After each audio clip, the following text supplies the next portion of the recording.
What is the origin of human life, war or peace?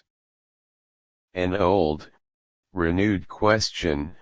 I remembered it with the rich review provided by the Saudi journalist and writer Mamdouh Al-Muhaini, in his last article in this newspaper, to author Robert Keegan's book under the title The Forest Grows Again, where the writer Keegan warns that the forces that aim to destabilize the international system have regained their strength again. Al-Muhaini says on the banks of the book referred to, contrary to what some observers believe, the current international system is an artificial thing and not a natural state.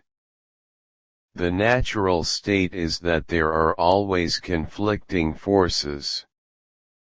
The forest or the forests that are feared to grow and re-expose, what is meant by the other great powers that do not agree with the American vision of how the international system operates and the standards governing it. At the forefront of these powers, of course, is China, along with Russia and perhaps India and others.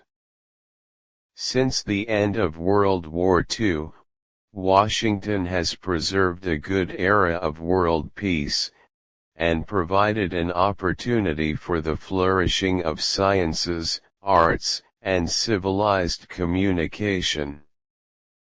But is it certain that this guarantee will remain with the philosophy of American withdrawal through Obama-Baydini theorizing today? The idea of forests or bushes returning to grow again, as Professor Mamdouh points out, an interesting idea that can be applied to the Gulf region for sure.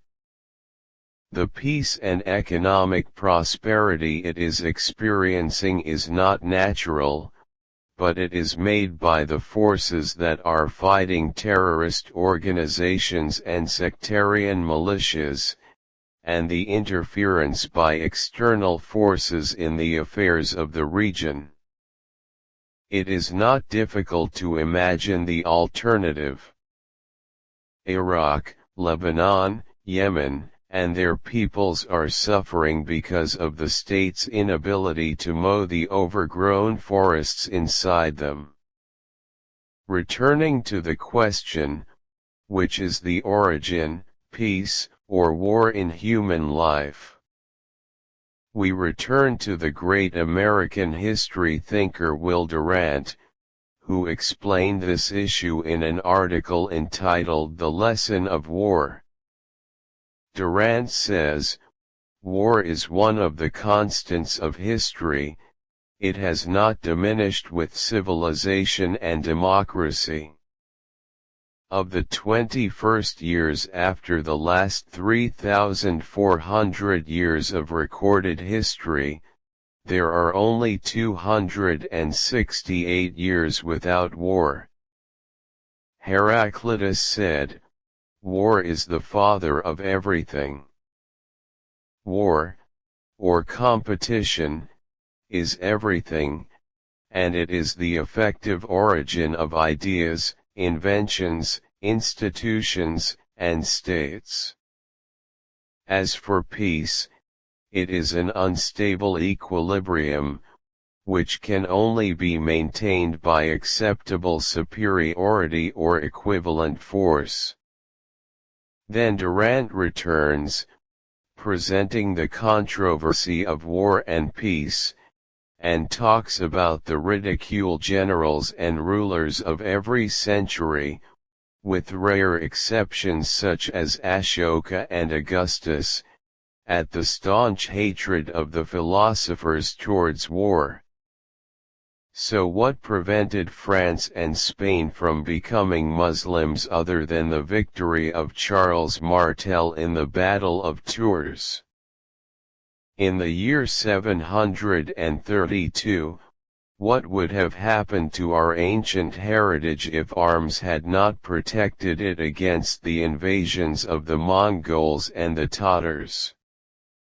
Therefore, maintaining and protecting stability is a difficult and exceptional task, the greatest burden of which falls on the shoulders of the adult countries seeking to devote peace to bring development, and as the warning was stated, attention must be paid to the growth of the jungles of darkness, strife, and wars, especially during times of peace, prosperity, and development.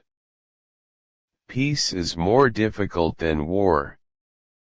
What is the origin of human life, war or peace? An old, renewed question. I remembered it with the rich review provided by the Saudi journalist and writer Mamdouh Al-Muhaini, in his last